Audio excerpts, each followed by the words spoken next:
find a seat, please. We are going to start very shortly our study on Proverbs.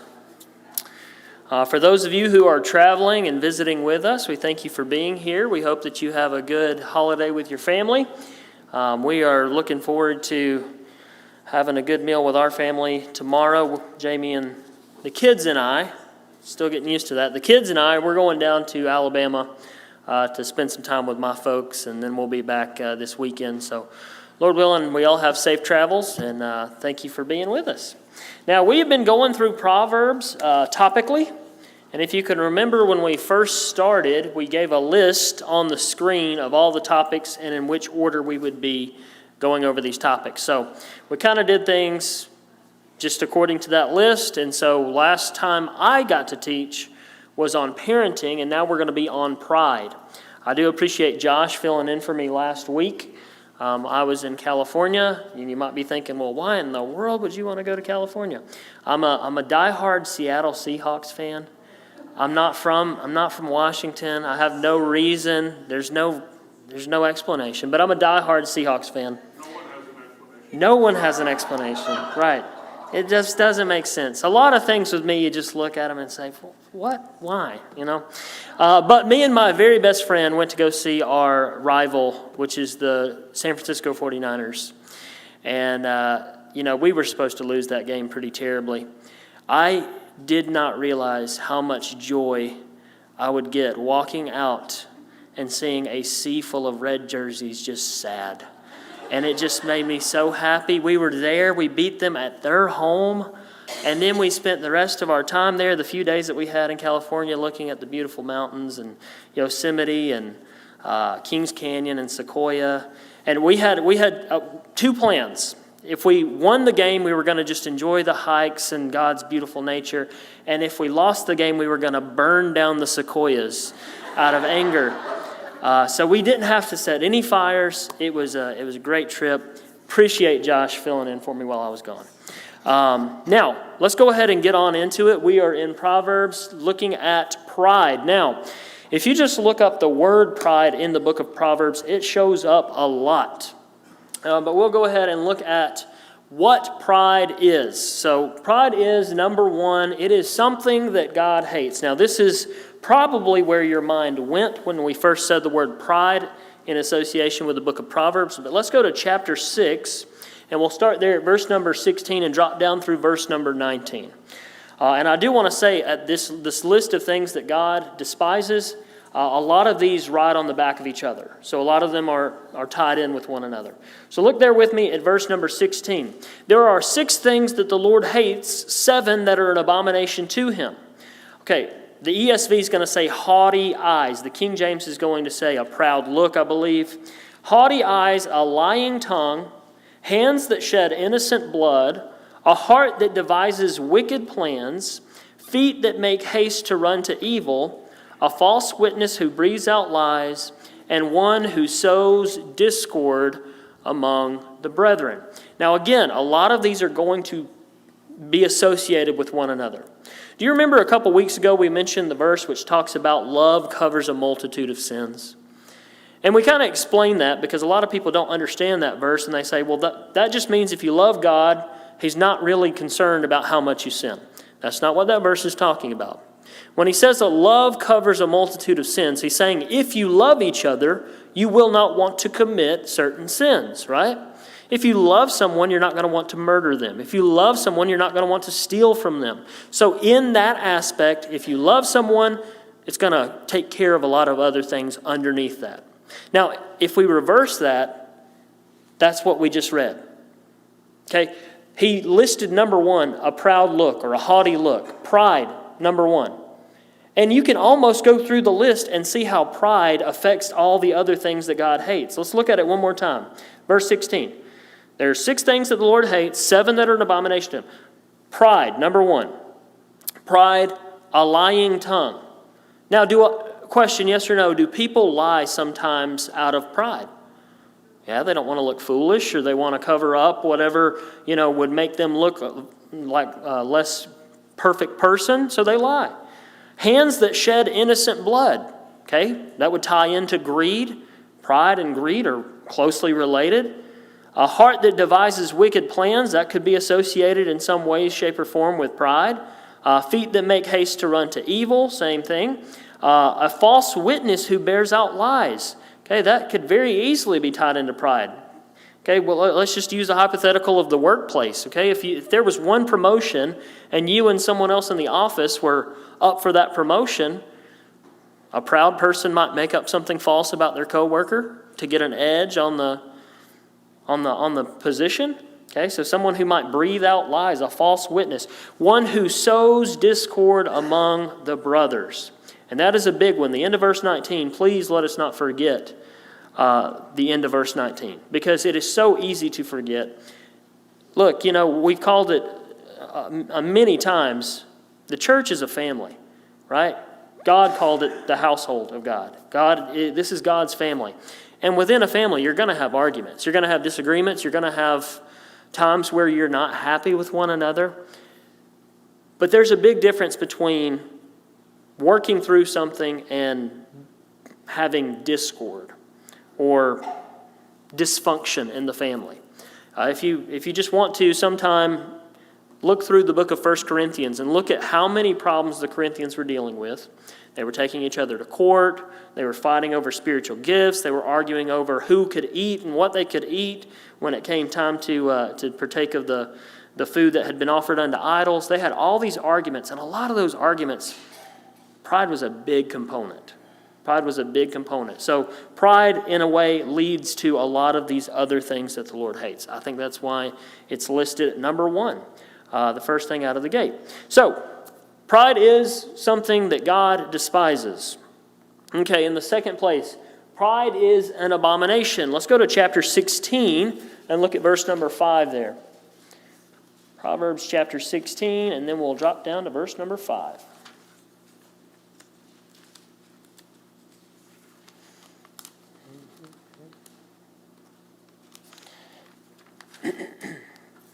Everyone who is arrogant in heart is an abomination to the Lord.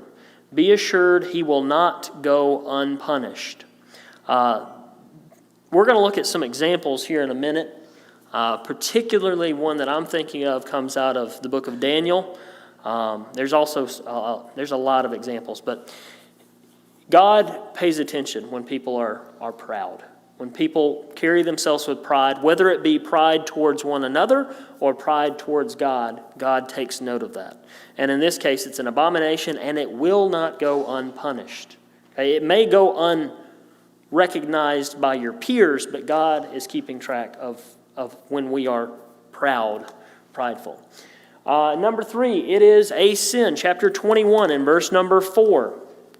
Haughty eyes and a proud heart, the lamp of the wicked, are sin. There's no way around it. It's sin. Call it what it is.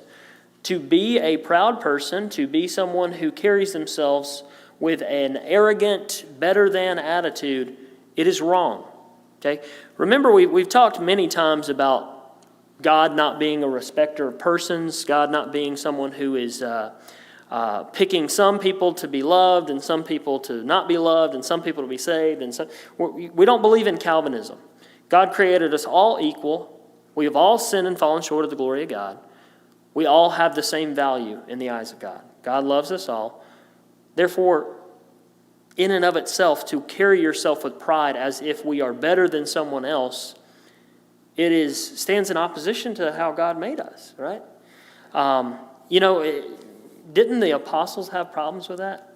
Remember when the apostles were walking around behind Jesus and they're over there? It's almost like two kids. They're slapping each other and saying, well, I'm going to be better than you. I'm going to be better than you. And then they say, hey, who is the greatest in the kingdom of heaven? Is it going to be me? Is it going to be me? I think I deserve it. And what does Jesus respond with? Look at these children. That's who you got to be like. That's who you got to be like. You can't have it's not about you. It's not the you show. We are all on level ground at the foot of the cross. Okay? It is sin. It is an abomination. And of course, it is something that God despises. Any questions, comments, interjections, rebuttals?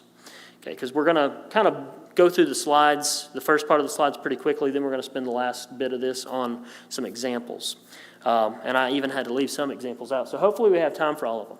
All right, now let's look at something that pride leads to. All right, number 1, pride leads to disgrace. Let's look at chapter 11 and then chapter 21. Chapter 11 and then chapter 21.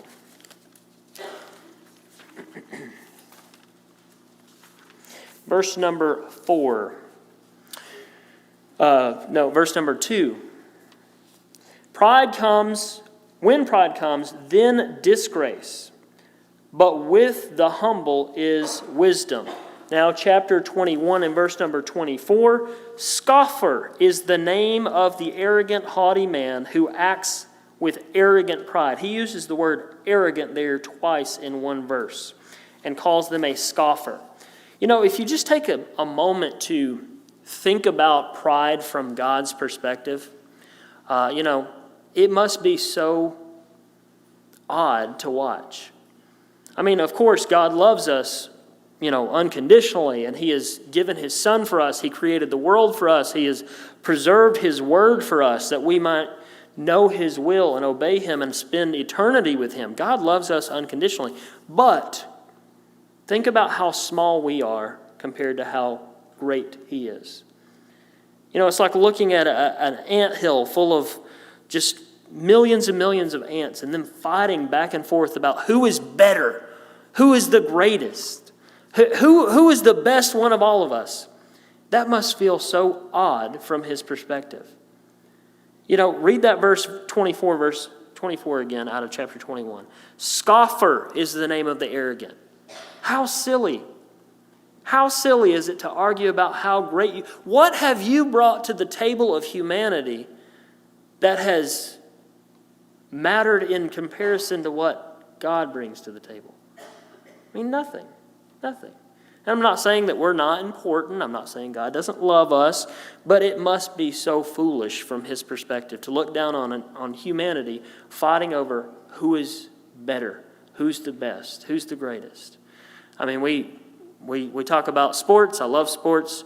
Muhammad Ali was a great boxer. But what was he coined with saying? I am the greatest. Until he wasn't. Until he, eventually had to retire. It's in the eye of the beholder a lot of the times. So it must look very odd. So disgrace comes eventually to those who are proud. Proverbs chapter 16 and chapter 18. Destruction. Let's go to chapter 16. Look at verses 18 and 19.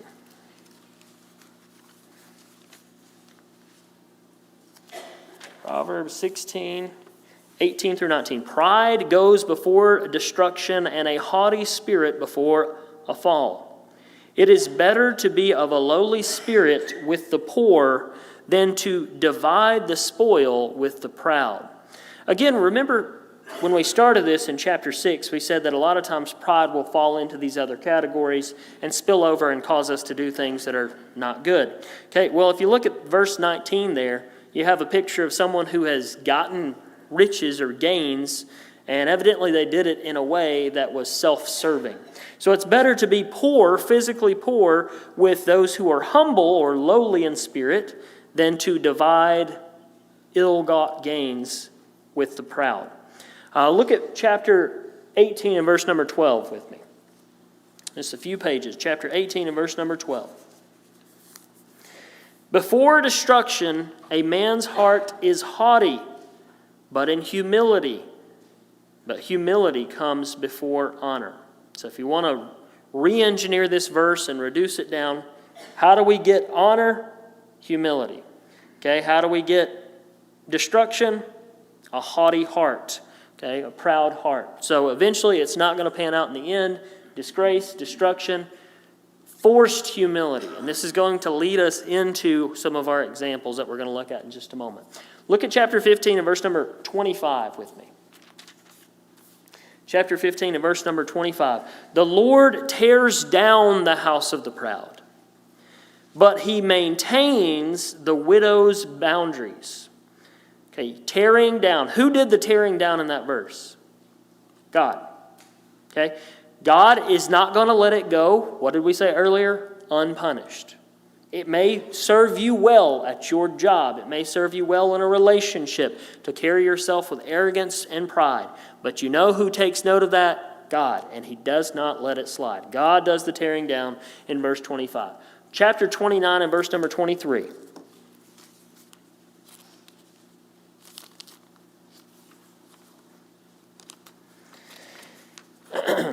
Proverbs chapter 29 and verse number 23.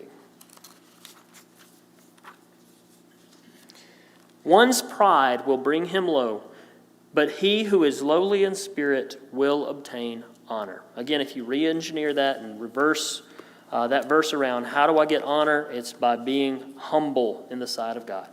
Okay, we are reminded of that in the New Testament. Humble yourselves in the sight of God, and He will lift you up. He will do the exalting. You don't have to worry about self-promoting because God is going to take care of you. Any questions, comments, interjections, or rebuttals before we move on? Okay. All right, let's get into some of these examples. All right, examples of pride in Scripture. Number one, let's go back to the book of Numbers and look at Moses. Numbers chapter 20, verses 10 through 12.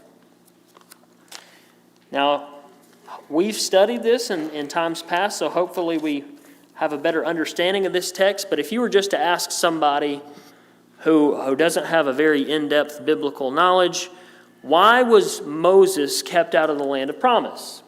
They're going to say, well, he hit the rock. And yes, he hit the rock when he was supposed to speak to the rock.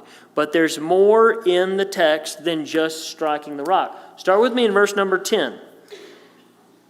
Then Moses and Aaron gathered the assembly together before the rock and said to them, "Hear now, you rebels," this is the deadly mistake, "hear now, you rebels, shall we bring water for you out of this rock?" In that instant, where did Moses place the glory? He said the word "we." He said, "We. Should we fetch you water out of this rock? Do I have to do everything for you?" You got to keep in mind, I understand Moses' position from a human standpoint.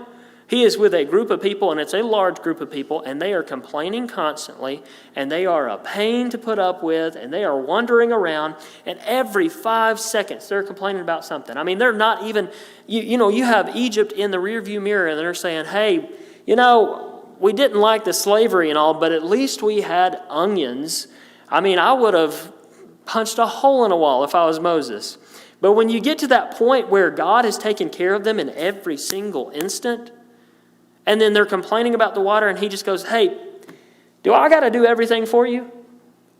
That is so insulting. Can you imagine if your child said that to another child? Okay, let's assume that you have children.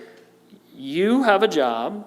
You buy the food. You do the cooking. You pay the taxes. You pay your mortgage. You keep the lights on. You make sure they have food and water and clothes and everything they need. Now, what if one of your children looked at the other child and said, do I got to do everything for you? I mean, I've been breaking my back all day to feed you. What did you do? You didn't do that. The parents did that. We took care of that. You know how foolish it must be. You're just like him. I'm taking care of both of you. You don't have an upper hand on the other child. And in that moment, Moses shows a little bit of his ignorance by saying, hey, I have to do everything for you. No, Moses, it's not you. Now, does God have a problem with that? Yeah, he does. Let's read the rest of the text. Verse 11. So then Moses lifts up his hand. He strikes the rock with his staff twice. Water came out abundantly, and the congregation drank, and their livestock.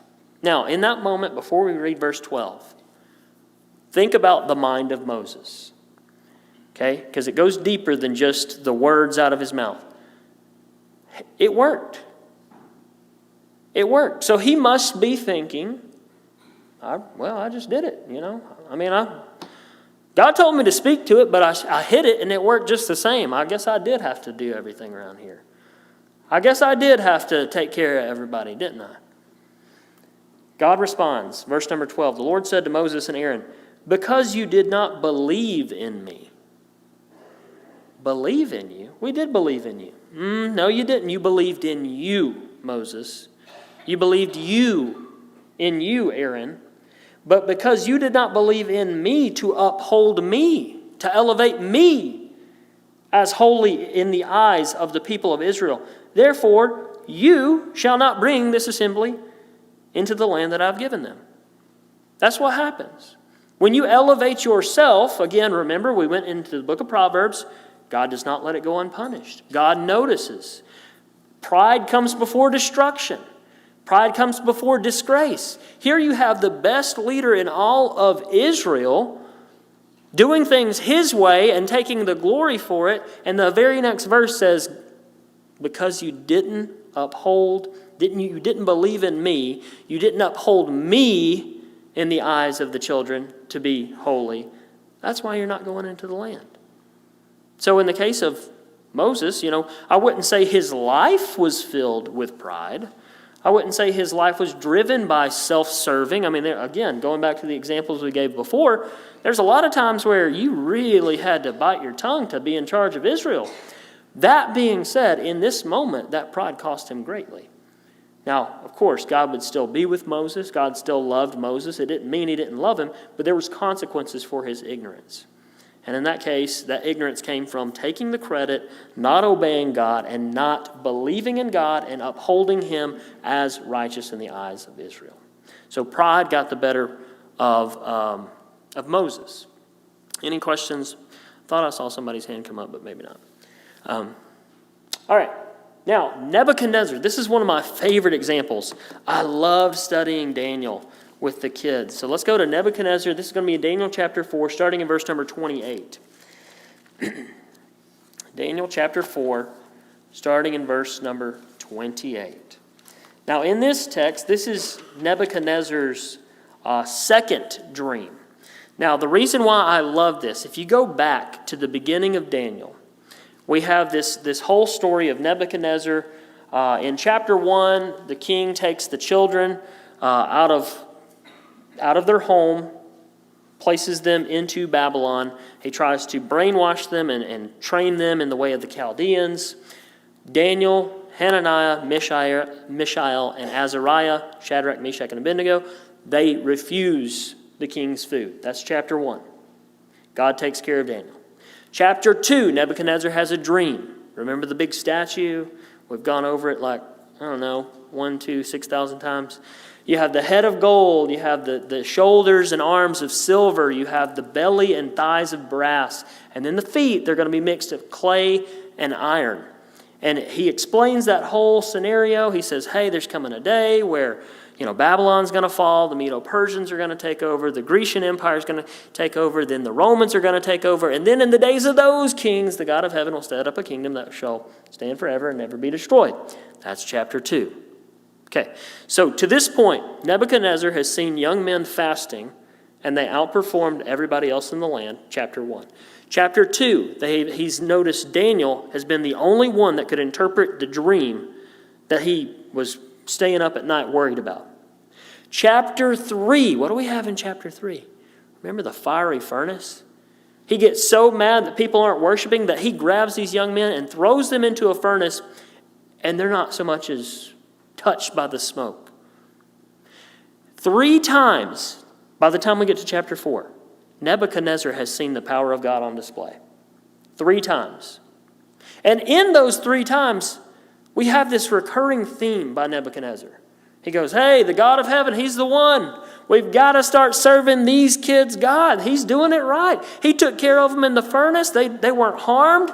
There was nobody that could interpret my dream. Daniel, he did it right. And he repeats this narrative of, yep, we're going to serve your God. We're going to serve your God. The God of Daniel, the God of Hananiah, Mishael, and Azariah. That's the one. When we get to chapter 4, he still hasn't budged. He still hasn't budged. Every time you read that in the first 3 chapters where he said he's going to change, he didn't do it. So you get to chapter 4, this is the reckoning day. This is the end. Sorry, Nebuchadnezzar, you've had 3 chances to learn your lesson. Time's up. So when we get to the second dream Nebuchadnezzar has, we're not going to read through the whole dream, but he has this beautiful dream of a giant tree. And this tree reaches up to heaven, and its leaves are touching the clouds, and then all of a sudden the tree is cut down, and an iron band is put around the base of the stump of the tree. So he goes to Daniel, he says, hey man, you did it for me once. What does this dream mean? Let's start there in verse number 28. Daniel explains that this dream means you're going to be brought down. God's going to humble you, Nebuchadnezzar. Verse 28, and all this came upon King Nebuchadnezzar. At the end of 12 months, he was walking on the roof of the royal palace of Babylon. And the king answered and said, is not this great Babylon, which I have built by my mighty power as a royal residence, and for the glory of my majesty? I am so great. While the words were still in the king's mouth, there fell a voice from heaven saying, O King Nebuchadnezzar, to you it is spoken. The kingdom has departed from you. He's still standing on that roof looking at all his riches. And all of a sudden he says, no, it's no longer yours. The kingdom has departed from you. You shall be driven out from among men, and your dwelling shall be with the beast of the field. You shall be made to eat grass like an ox, and 7 periods of time shall pass over you until you know that the Most High rules in the kingdom of men. The Most High is in charge, and gives it to whom he will. And of course, verse 33, and immediately the word was fulfilled against Nebuchadnezzar. He was driven from among the men, and he ate grass like an ox, and his body was wet with the dew of heaven, till his hair grew long as eagle's feathers, and his nails were like bird's claws. You have a man bragging about how great he is, how perfect he is, and then immediately it's stripped from him. Now that we've gone over that, I want you to go with me, and this is not on the screen, to 2 Kings. 2 Kings chapter 18, because it just reminded me of this arrogance. This is one we've gone over before, but I do know we have some visitors, so please write this down. This is such a beautiful and awesome story. 2 Kings chapter 18. King Hezekiah, right? King Hezekiah is shut up in Judah. He has a wall around the city. He is hunkering down. And on the outside, you have the Assyrian army led by Sennacherib. Now, I know those are a lot of Old Testament, names and phrases and places, but there's a guy inside a fort, and then there's a bigger army outside the fort. Now, what's going to happen? Now, common sense tells us that eventually you wait long enough, you starve them out, whatever it may be, the guys on the outside are going to win. Usually, huddling down and doing nothing it's not a great war tactic. So, in chapter 18 of 2 Kings, Sennacherib sends a general to go talk to Hezekiah. Because there's all sorts of threats going back and forth, and basically Hezekiah is saying like, hey, you can't take us, we're not going to go, we're not going to go without a fight, God's going to take care of us. Verse number 19, it says the Rabshakeh. The Rabshakeh is just a term for a general. So the Rabshakeh said to them, say to Hezekiah, thus says the great king of Assyria, on what do you rest this trust of yours? You think you can stop us? We're outside your city. We're going to win this. Why do you give me this empty confidence? Do you think that mere words are strategy and power for war? In whom do you now trust that you have rebelled against me, against Assyria? How dare you? Behold, you are trusting in Egypt, that broken reed of a staff that will pierce the hand of any man who leans on it, such as Pharaoh, the king of Egypt, and all who trust in him. Translation. There's a little bit of communication breakdown. Hezekiah is talking about God's going to take care of me.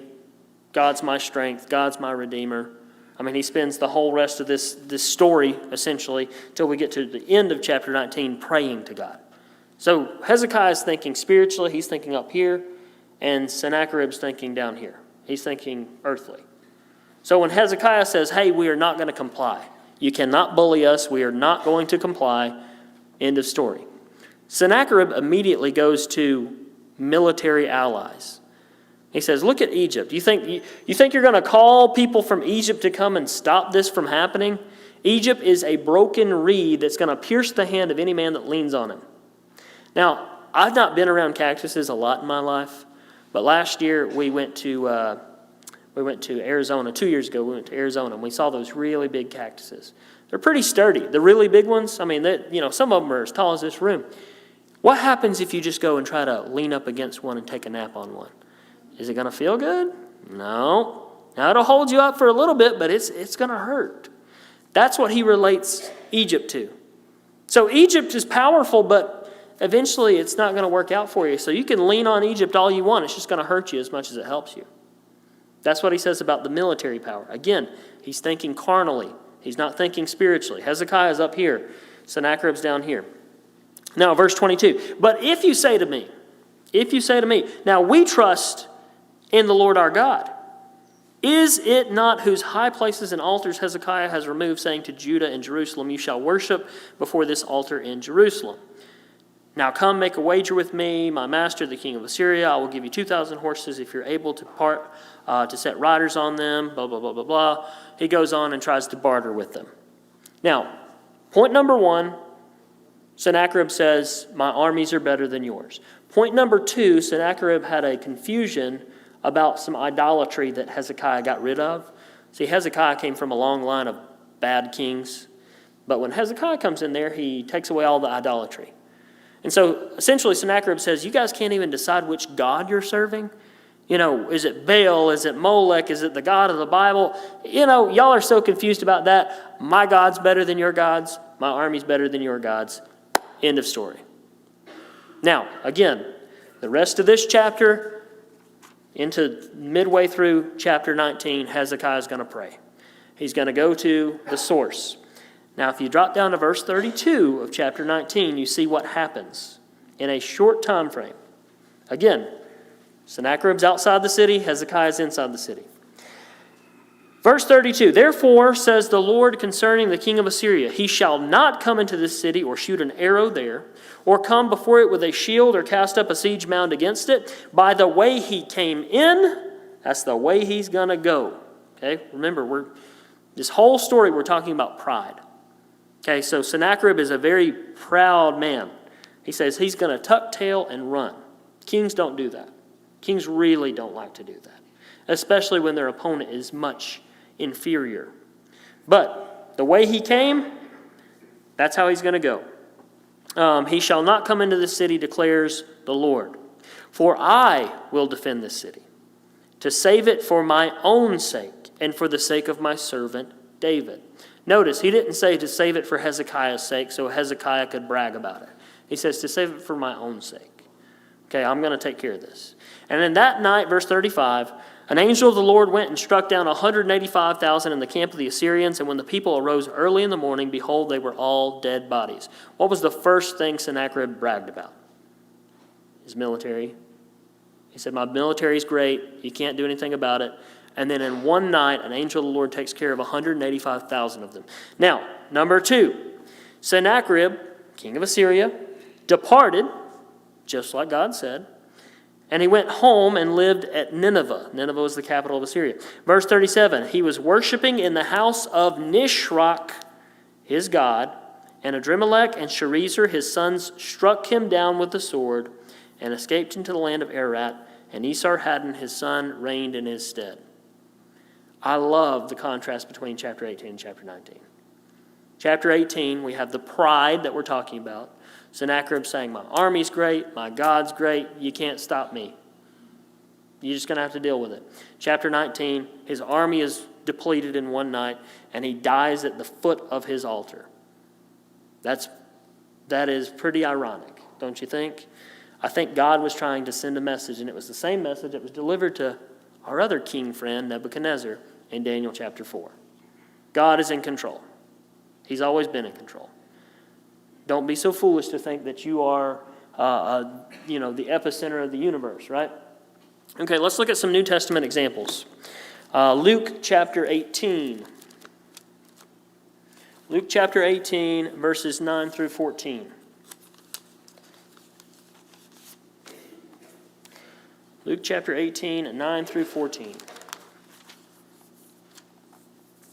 The Pharisee and the tax collector. Again, the Pharisees are part of the spiritually elite, if you will, in that day and time. The tax collectors are viewed as not good people. They're not viewed highly in society. Verse 9, Jesus speaking says, he told a parable to some who trusted in themselves that they were righteous and treated others with contempt. 2 men went into the temple to pray. One was a Pharisee and the other is a tax collector.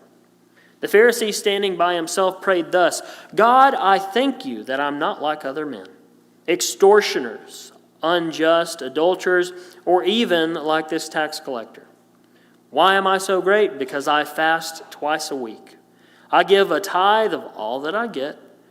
But, verse 13, the contrast, the tax collector, standing afar off, would not even lift his eyes up to heaven, but he beat on his breast, saying, God, be merciful to me, a sinner.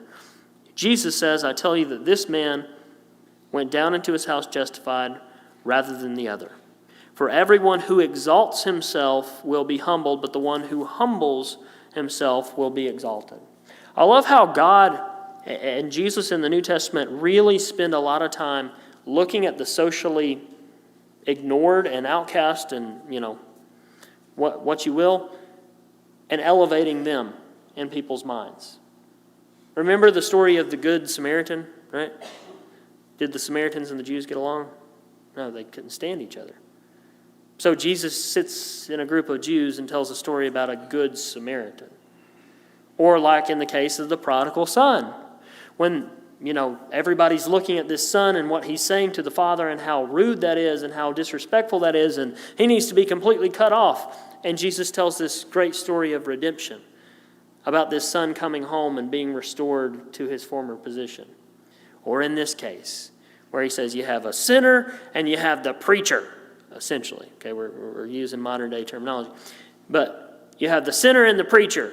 Who's justified? Well, but based on the attitude of pride, he says the tax collector has a better attitude in this case. He went down into his house justified, not the guy who thought he was so spiritual, right? So again, pride is one of those things we really have to get a handle on, because even if we do good deeds, if you do them in the wrong way, it's not good, right? That's kind of the whole point of 1 Corinthians chapter 13. Remember chapter 12, they're fighting about spiritual gifts, and he gets to chapter 13 and he goes, though if I have the tongues of men and of angels, if I have the best gift of all, you're sitting over here fighting over who's prophetic and who can understand dreams and who can speak in tongues. It doesn't matter what gift I have. If I had the tongues of men and of angels, but if I have not charity, it profits me nothing.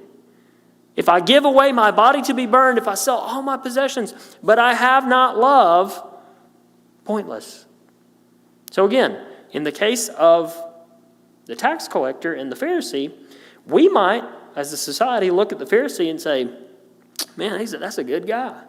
He never misses a service. He gives tithes. He fasts. He's so spiritual.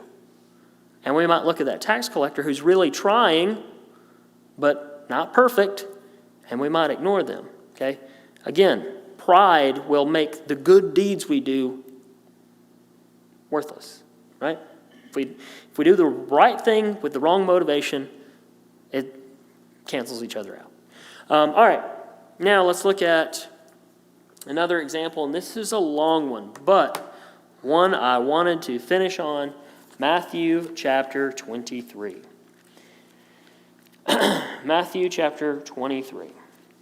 Now, the reason why I wanted to finish on this, who did Jesus fight with the most in the New Testament? Scribes and Pharisees, right? The scribes and Pharisees. That's who he argued with the most. Were they atheists? No. Were they known, rank sinners in the sense of going out and being known in the public as being sinners? No. The people Jesus fought with the most in the New Testament were religious-minded people. In fact, they were supposed to be the religious leaders of the day.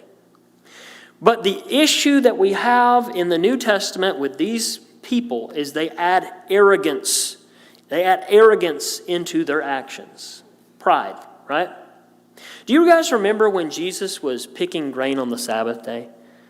Remember when his followers were all hungry? And so Jesus, walking through a field, starts letting them pick grain. And they come storming down there. Now, how dare you? You're picking grain. You're working on the Sabbath. You're done. You're done. We caught you. You're breaking the law. What did Christ respond with? I am Lord of the Sabbath. You've missed the point. I was saying we shouldn't work on the Sabbath, but answer me this. Is it better to do a good deed or to do a bad deed on the Sabbath? Now, you would pull a cow out of a ditch on the Sabbath, right?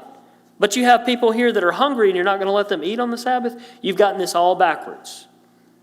But they, being full of pride, had enough gall to approach the Lord of the Sabbath and to smack him on the hand and tell him he shouldn't be doing that. What happened when Jesus' apostles did not wash their hands before eating bread?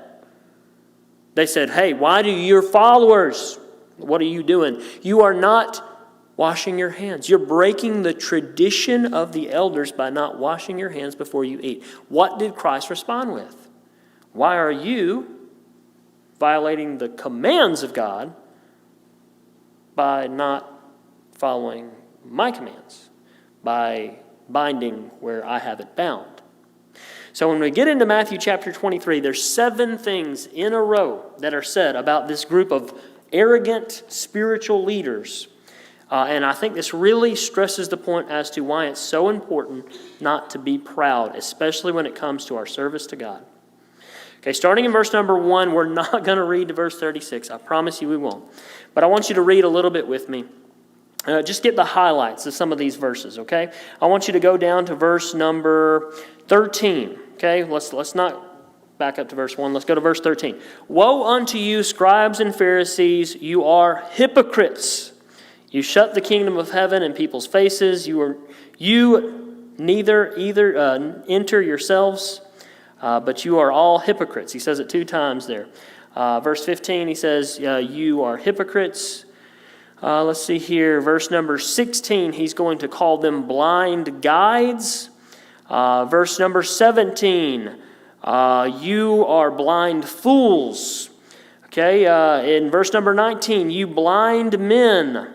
Okay, verse number 23, scribes and Pharisees, you hypocrites, you tithe of mint and dill and cumin and have neglected the weightier matters of the law, justice, mercy, and faithfulness. These you had ought to done without neglecting the others. You blind guides, straining at a gnat and swallowing a camel. Verse 25, scribes and Pharisees, hypocrites, for you clean the outside of the cup and the plate, but inside they are full of greed, pride, and self-indulgence. You blind Pharisee, verse 26. Verse 27, you scribes and Pharisees, hypocrites. Verse number 29, woe unto you, scribes and Pharisees, hypocrites. You build the tombs of the prophets and decorate the monument of the righteous. Do we get the point? Jesus said those words. Jesus had a problem with these men. And multiple times in chapter 23 of Matthew, he called them out. Now, these are the men who, back in Luke, are tithing, they are worshiping, they are fasting, and they look really good on the outside. In fact, Jesus addresses that in Matthew chapter 23. He says, you are empty sepulchres. You look good on the outside, you're whitewashed rock, you got the flowers all around you, but inside you're just dead bones. So, multiple times in Scripture in the New Testament, Jesus calls out those who are arrogant when it came to spiritual matters. Again, the truth is the most important thing we have. But how are you handling the truth? How are you handling the truth? And in the case of the scribes and Pharisees, they had the truth, but then they also had their truth. And they blended those together, and that's where Jesus had a problem with them. Okay? Now, I say that to say this, and I know we don't have a lot of time left. We have these lovely little phrases that we like to coin and adopt and use. We talk about the liberals, and we talk about the legalist. Both are wrong. Both are wrong. But in this case, I think Jesus is really harping on the attitude of the legalist in Matthew 23. So, keep truth, number one. Number two, keep it in the right way. Thank you for your time. Sorry we didn't have enough time to really dive into the rest of that. Maybe some other time. Thank you.